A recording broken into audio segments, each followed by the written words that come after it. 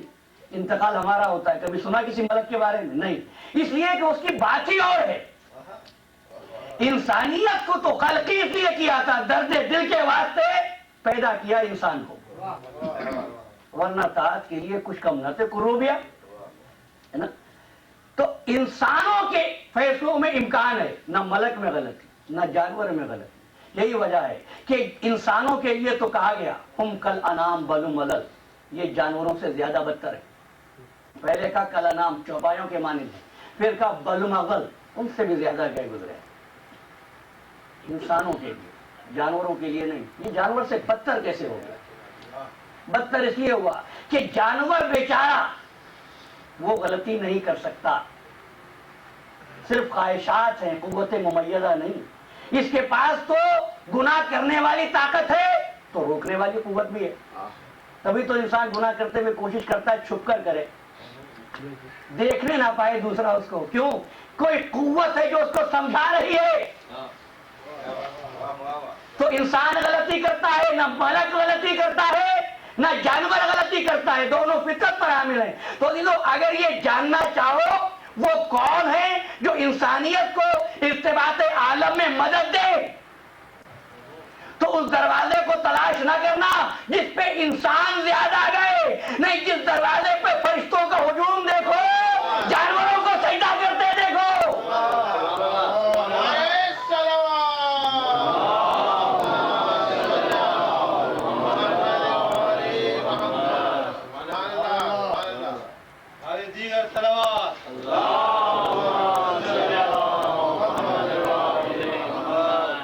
اور اب یہیں سے سمجھ لیجئے ملک کو صلہ کیا ملا کیا ملے گا میرا موضوع نہیں ہے، لیکن اتنا ضرور جانتا ہوں ملک کی عبادت اس کی فطرت کا تقاضا تھی، لیکن محمد والے محمد کی عبادت خواہشات نفسانی کو کچل کر اور لذات دنیا کو روند کر ہوتی تھی. یہی وجہ تھی کہ ان انسانوں کی مدد سرائی کے لیے پروردگار نے پسند کیا کہ میری تسبیح چھوڑو اور در فاطمہ زہرا پر جا کر کبھی سیدہ کی چکی پیسو، کبھی حسنین کا جھولا جلاؤ. یہ منزلیں ہیں. ملک رہ گیا نا پیچھے، انسان آگے بڑھا. اس لیے کہ انسان کو جو کچھ دیا گیا بھائی بڑی خوبصورت تقویم ہے انسان کی. میں عرض کر رہا تھا اپنی تیسری گفتگو میں لقد خلقنا الانسان فی احسن تقویم، بڑی خوبصورت تقویم انسان کی. لیکن انسان کو کسی بھی امر میں مجبور نہیں کیا. یہ اختیار ہی اس کی انسانیت ہے، یہ اختیار ہی اس کی خوبی ہے. اس لیے کائنات کا پورا نظام جو ہے نہایت سکون سے چلتا ہے. ہوا چل رہی ہے، دریا میں پانی ہے سکون سے بہ رہا ہے، سمندر کی موجیں ایک خاص نظام کے تحت آتی ہیں اور جاتی ہیں. لیکن عزیزو کبھی کبھی سمندر میں طغیانی آ جاتی ہے، کبھی کبھی ہوائیں ٹورنیڈو سے بدل جاتی ہیں، کبھی کبھی آندھیاں چلنے لگتی ہیں. یہ سکون یک یک بدلتا کیوں عزیزو؟ اس لیے خالق عالم اپنی تخلیقات کو طغیانی سے آشنا کر کے انسانوں کو سبق یہ دیتا ہے کہ دیکھو ہم کو مجبور نہ سمجھنا، ہم کو مجبور نہ سمجھنا اور خود کو آزاد مطلق نہ سمجھنا، آزاد مطلق نہ سمجھنا. بس عزیزو اتنا اختیار دیا. میرے مولا کے ارشاد کے مطابق واقعہ آپ کو معلوم ہے، انسان زمین سے ایک ہی پیر اٹھانے کے قابل ہے. دوسرا پیر اٹھاؤ،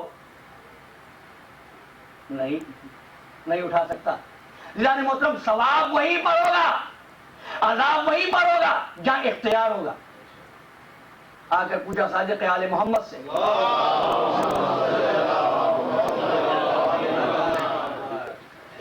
مولا قیامت کے دن پروردگار کن کن چیزوں پر ثواب دے گا اور کن کن چیزوں کا حساب دے گا، کن کن چیزوں کا حساب نہیں دے گا. فرمایا جن جن چیزوں میں انسان کو مجبور بنایا اس میں نہ ثواب ہوگا نہ عذاب، لیکن جن چیزوں میں آزاد بنایا ان کا حساب و کتاب ہوگا. پوچھا وہ کون سی چیزیں جن میں مجبور، وہ کون سی چیزیں جن میں آزاد.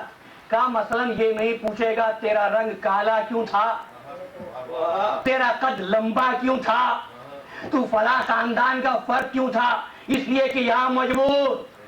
لیکن یہ ضرور پوچھے گا جب ہم نے حکم دیا تھا اطاعت کرو تو نے نافرمانی کیوں کی تھی، میدان جنگ میں گیا تھا تو بھاگا کیوں تھا.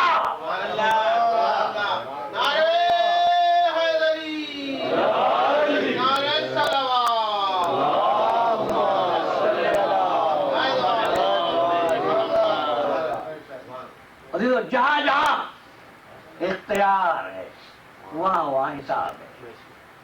لیکن یاد رکھے انسان کہ اس کو ایک دن مر جانا ہے. ارتباط کی اس منزل پر یہ بات یاد رہے، یوم ینفخ فی الصور، ملک نہیں مرتا، یوم ینفخ فی الصور. اب کہیں بعض چیزوں کو میں ایسا محسوس ہوتا ہوگا کہ تچنا چھوڑ رہا ہوں، لیکن میں انشاءاللہ تمام امور اسی گفتگو میں واضح کرتا جاؤں گا. صرف گزرتا اس لیے ہوں تاکہ تسلسل اسی طریقے سے جاری رہے. یوم ینفخ فی الصور، جس روز سور پھونکا جائے گا، ففزع من فی السماوات والارض الا من شاء اللہ، جو کچھ زمین و آسمان میں ہے سب کچھ ختم ہو جائے گا، ریزہ ہو جائے گا، ہلاک ہو جائے گا. الا من شاء اللہ، بس وہ باقی رہے گا. کون؟ من شاء اللہ، جو اللہ کی مشیت ہے. چلیے مشیت کا لفظ اگر گراں گزرے تو میں ترجمہ کرتا ہوں، صرف وہ باقی رہے گا جسے اللہ چاہے. کم از کم اتنی بات تو طے ہوئی کہ جب سب ہلاک ہوں گے کچھ ایسے ہوں گے جن کو اللہ باقی رکھنا چاہتا ہے. تو سارے انسان آئے فنا ہونے کے لیے اور یہ بندے آئے باقی رہنے کے لیے. تو جب دونوں انسان مختلف مقاصد کے لیے آئے تو دونوں برابر کیوں ہیں؟ دونوں ایک جیسے کیوں ہیں؟ یاد رکھیں، ایک آئے اللہ سے ارتباط کے لیے آئے، ایک آئے رابطہ تلاش کرنے کے لیے آئے. پھر ارشاد ہوا ثم ینفخ اخری، ینفخ اخری. پہلا سور ہو گیا، دوسرا سور ہے، پھر سور پھونکا جائے گا. یہ دوسرا سور کس لیے دیکھا علماء نے؟ اب جو سور پھونکا جائے گا تو موت بھی ہلاک ہو جائے گی. ٹھیک، اسرافیل بھی ختم. سوال، پہلا سور کس نے پھونکا؟ اسرافیل نے. دوسرے سور پر اسرافیل بھی ختم. پوچھنا یہ ہے ملت سے، یہ دوسرا سور پھونکنے والا کون ہے؟ ثم ینفخ اخری، دوسرا سور پھونکا جائے گا، موت بھی ختم، اسرافیل علیہ السلام بھی ختم، سب کچھ ختم. کچھ باقی رہا نہیں.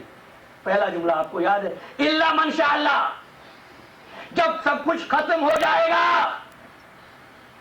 یہ باقی کون ہے؟ بھئی کہتے قیامت آئے گی اس لیے کہ سب کچھ ہلاک ہو جائے. پروردگار تو کہتا ہے سب ہلاک ہوگا مگر وہ جسے میں چاہوں.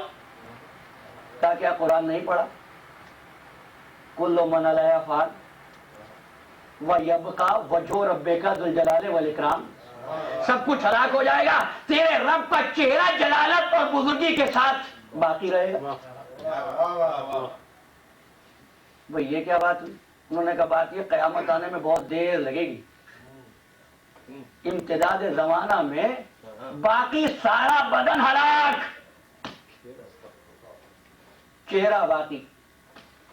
یہ حدیث پڑھی گئی امام علی رضا علیہ الصلوۃ والسلام کے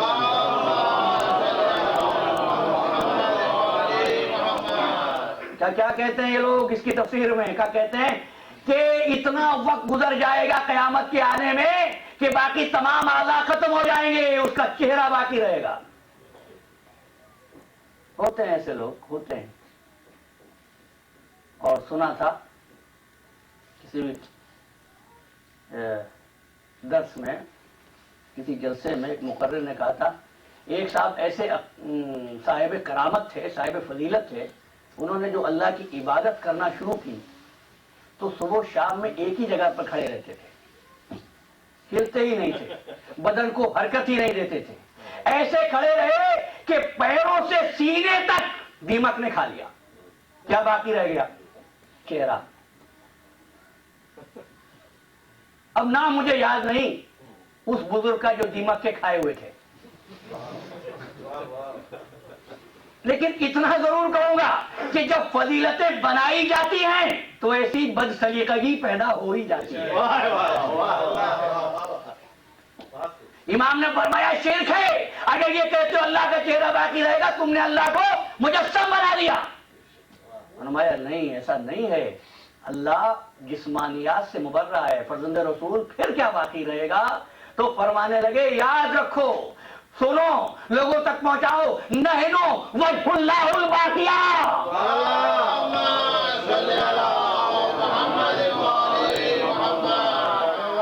وہ اللہ کے باقی رہنے والے چہرے ہم ہیں۔ تب ہی تو دوسری منزل پر، دوسرے سور کے بعد جب سب کچھ ہلاک ہو گیا، سب کچھ ختم ہو گیا، تو آواز آئی لمن الملک اليوم۔ اب بتاؤ حکومت کس کی ہے؟ لمن الملک اليوم، حکومت کس کی ہے؟ لمن الملک اليوم۔ حکومت کا بڑا مسئلہ رہا ہے ملت اسلامیہ میں، سچ کہتا ہوں بہت بڑا مسئلہ ہے۔ اگر حکومت ہوتی تو اسلام نافذ ہوتا، حکومت چلی جائے تو اسلام خطرے میں۔ رشیا میں کمیونزم فیل ہوا، حکومت فیل ہوئی، کا دیکھو کمیونزم ختم ہو گیا۔ اگر حکومتوں کے جانے سے دین ختم ہوتا ہے، تمہارے دین کی عمر کیا ہے؟ جن فتوحات کا سرہ امتیاز تم عیسائیت کو دینے کو تیار نہیں ہو، اسلام کو کس منہ سے دیتے ہو؟ اسلام میں حکومت کا تصور کیا ہے؟ سنیے، لمن الملک اليوم۔ آج بتاؤ حکومت کس کی ہے؟ پروردگار۔ اب کیا فائدہ اس حکومت کا؟ لمن الملک اليوم للہ الواحد القہار۔ آواز آئے گی اس سوال کے جواب میں، اب حکومت اس اللہ کی جو واحد ہے اور قہار ہے، سب کو ختم کر دیا۔ اب سوال ہوتا ہے لمن الملک اليوم، آج بتاؤ حکومت کس کی ہے؟ اور پروردگار بات کس سے کر رہا ہے؟ بھائی اگر آپ مجھے لائیں کسی ایسی جگہ پر جہاں سننے والا کوئی نہ ہو تو میں تقریر کرنے کے لیے تیار نہیں۔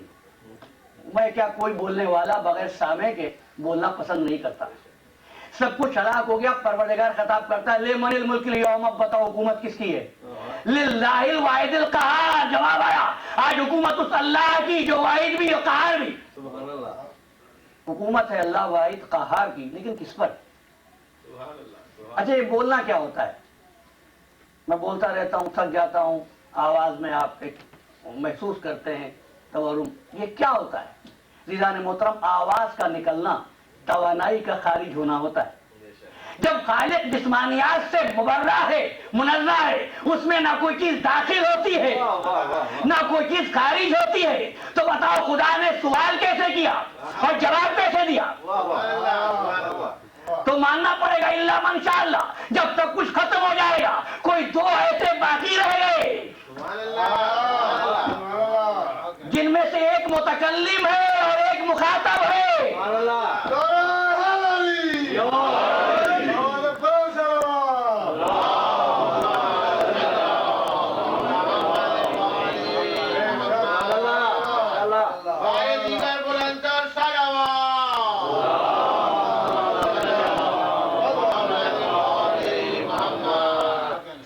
ایک متکلم اور ایک مخاطب، ایک سوال کرنے والا ایک جواب دینے والا.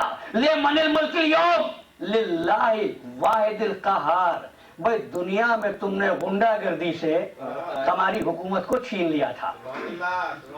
لمن الملک اليوم. میں نے ڈرتے ہوئے بہت احتیاط سے لفظ استعمال کیا ہے، احباب گھبرا نہ جائیں، ورنہ لفظ جو مجھ کو دیا گیا وہ دوسرا تھا. لمن الملک اليوم. آج حکومت کس کی؟ تو دو باقی رہ گئے. یہ دونوں کون ہیں عزیزو؟ اب قرآن میں قیامت کے دن اگر دو کے صیغے کے ساتھ کوئی آیت مل جائے اور اس سورے میں جس کا نام بھی قاف، قیامت بھی قاف، ارشاد ہوا القیا فی جہنم کل کفار عنید. تم دونوں کو اختیار ہے، جس کو چاہو جہنم میں گرا دو.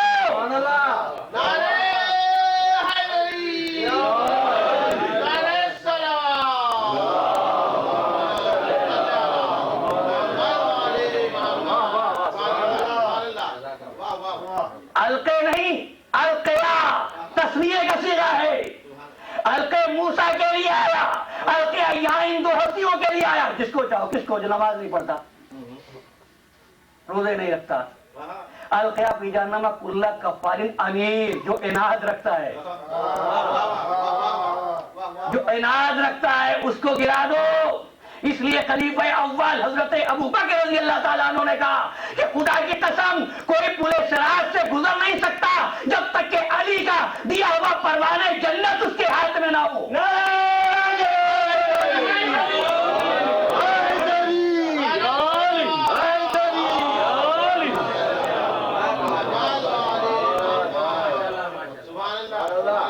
اب فرق جان لیجئے، کچھ بندے ہلاک ہونے کے لیے، کچھ بندے باقی رہنے کے لیے، کچھ بندے بقا کے لیے ہیں. اس لیے کہ اللہ کی مشیت کا معیار ہے اور میزان ہے. ان دونوں کو ایک جیسا نہ سمجھنا. اور پھر کہوں اسلام کے جسد طاہر کے لیے یہی پاک بندے درکار ہیں، نجس نہیں. بس یہی وجہ تھی کہ انتخاب کرتے ہوئے بھی میرے مولا نے ہر ایک کو ساتھ نہیں لیا تھا. ہاں بہت سے لوگ ساتھ چل پڑے، لیکن جو موضوع نہیں تھے وہ چھوڑ چھوڑ کے جاتے رہے، یہاں تک کہ آخر میں چنے ہوئے رہ گئے. چنے ہوئے رہ گیا.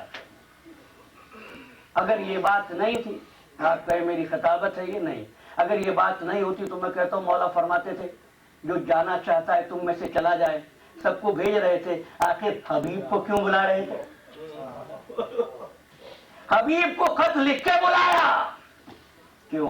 جانتے تھے، بتا رہے تھے چنے ہوئے کیسے ہوتے ہیں. حسین اللہ کا چنا ہوا اور حبیب حسین کا چنا ہوا. جب خط لکھا ہے نا میرے مولا نے، بس مجھے دوسری آگے منزل تک جانا ہے. آج محرم کی 4 تاریخ ہے، بیوی کو بھی پرسا دینا ہے. لیکن یہ تذکرہ کر دوں اس لیے کہ یہ وہ مجاہد ہے جس کو میرے مولا نے رجل الفقیہ کہا ہے. زینب پوچھتی تھی بھیا تیرے طرف بھی کوئی آیا؟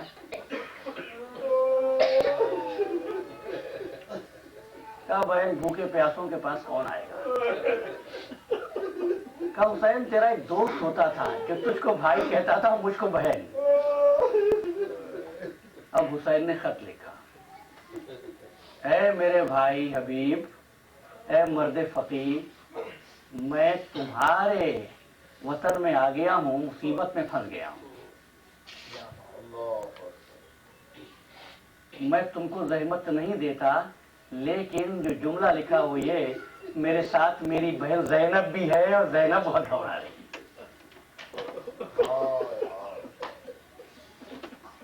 یہ خط لے کر قاصد پورا شوب حالات میں جب پہنچا ہے کوفے میں کربلا سے، تو پوچھتا ہوا حبیب کے گھر کا پتہ لگاتا ہوا حبیب کے گھر تک پہنچا ہے.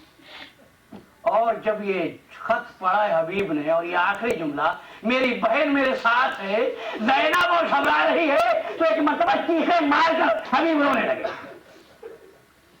تیار ہوئے کربلا پہنچنے کے لیے۔ زمانہ خطرناک تھا، پورا شوق تھا۔ غلام کو کہا گھوڑا لے کر شہر کے باہر چلے جاؤ، میں چھپتا ہوا لوگوں سے کسی صورت سے پہنچ جاؤں گا۔ غلام گھوڑا لے کر چلا گیا۔ حبیب نے رات کو وہاں پہنچنا تھا۔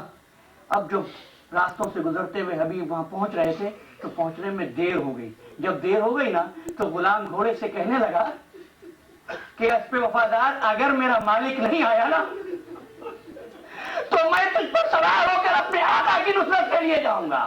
ایسے میں حبیب پہنچ گئے اور یہ جملہ سنائے کہ مرتبہ کا فرزند رسول کیسا وقت آ گیا تجھ پر، آدھا کے نرغے میں پھنس گیا۔ اور حبیب جب کربلا پہنچے ہیں تو زینب نے جیسے ہی اس خبر کو پایا کہ حبیب آ گئے کہ حبیب کو جا کے میرا سلام کہہ دو۔ بڑا اعتماد حبیب پر۔ ہاں، لیکن زینب بھی ایک خواہش لے کر آئی ہے کربلا کے میدان میں۔ خواہش کیا ہے؟ خواہش بھی ہے، عبداللہ کی وصیت بھی ہے۔ کون سی وصیت ہے؟ وہ یہ کہ جعفر طیار کی بہو حیدر کرار کے بیٹوں سے، حیدر کرار کے بیٹے سے اپنے بیٹوں کے لیے شہادت کی بھیک مانگ لے۔ سنیں گے کربلا میں اون محمد کیسے آئے تھے؟ عبداللہ بن جعفر طیار علیل تھے، واقع کربلا میں شریک نہیں ہو سکے۔ زینب اجازت لے کر شوہر سے بھائی کے ساتھ آئی تھی۔ مکے تک عبداللہ بھی ساتھ آئے تھے، لیکن جب حسین حج سے ایک روز قبل حج کو عمرے سے بدل کے روانہ ہوئے، کاربلا وہاں سے روانہ ہو گیا اور مکے سے کچھ دور جانے کے بعد حسین نے آواز دی، عباس ذرا قافلے کو ٹھہرا لو۔ عباس سوچ میں تھے کہ آقا نے اس وقت قافلے کے ٹھہرنے کا حکم کیوں دیا ہے، لیکن آقا کا حکم ہے قافلہ ٹھہر گیا۔ قافلہ ٹھہر گیا، حسین سواری سے اتر آئے، کیسے میں غبار اڑا۔ جب گرد اڑی نا تو حسین نے آواز دی، عباس عبداللہ آ رہے ہیں، جا کے عبداللہ کا استقبال کرو۔ دیکھا کہ عبداللہ بن جعفر طیار اپنے دونوں بیٹوں کے ساتھ، جن کے نام اون اور محمد ہیں، کندھوں پہ ہاتھ رکھا ہوا آیا رہے۔ حسین آگے بڑھے، عبداللہ کو سینے سے لگایا، عبداللہ تم نے زحمت کیوں کی؟ فرمانے لگے، عرض کرنے لگے، حسین دل نہ مانا، میں نے کہا ایک مرتبہ تیری زیارت پھر کروں، پتا نہیں قسمت ملنے کا موقع دے۔ حسین سے ملے، اس کے بعد بیٹوں سے کہا، بیٹو مجھے اس سواری کے پاس لے چلو، اس محمل کے پاس جہاں تمہاری والدہ ہے۔ اون محمد بابا کو لیے ہوئے اس محمل کے نزدیک آئے جہاں ثانیہ زہرا سوار تھی۔ ایک مرتبہ زینب نے دیکھا عبداللہ آئے ہیں تو آواز دی، عبداللہ میں تیری زوجہ ہوں، اگر تم مجھ کو روکنے آیا ہے تو میں اتر آتی ہوں، لیکن یاد رکھ عبداللہ اگر میں ناکے سے اتر آئی تو میری روح قبضے انصری سے پرواز کر جائے گی۔ عبداللہ نے ہاتھ جوڑے، بیوی میں کون ہوتا ہوں تجھ کو روکنے والا، تو دو عالم کی شہزادی ہے۔ لیکن زینب یہ سوچ کر آیا ہوں پردیس کا سفر ہے، حسین جیسی قیمتی امانت تیرے ساتھ ہے، ہو سکتا ہے حسین کے لیے صدقے کی ضرورت آن پڑے، اس لیے اون محمد کو ساتھ لایا ہوں۔ یہ کہہ کر اون کا ہاتھ زینب پہ ہاتھ میں دیا، اس کو میری طرف سے صدقہ کر دینا۔ محمد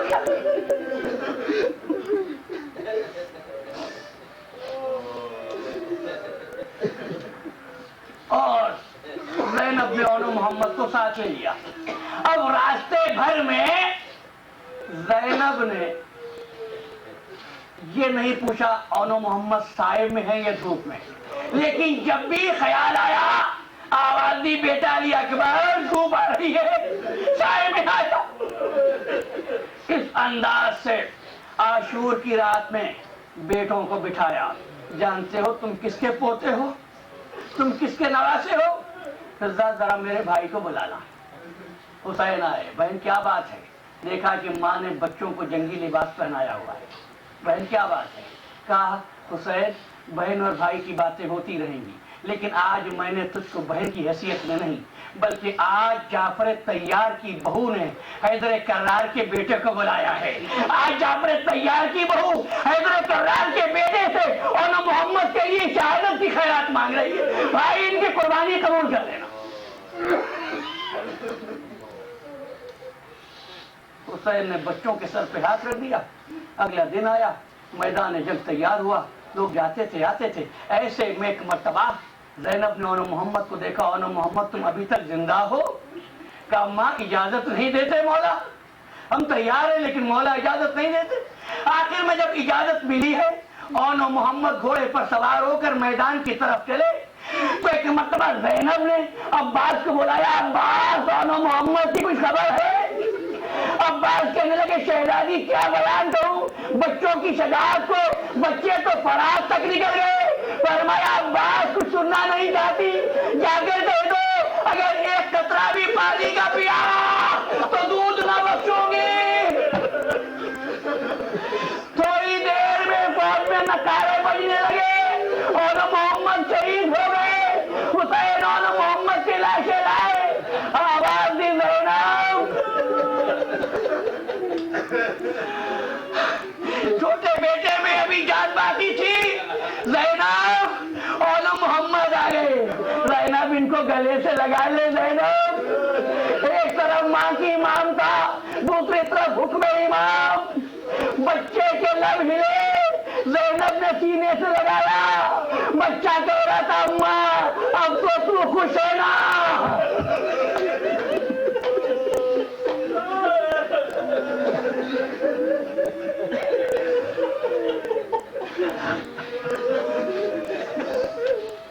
یا حسین، یا حسین، یا حسین، یا حسین، یا حسین.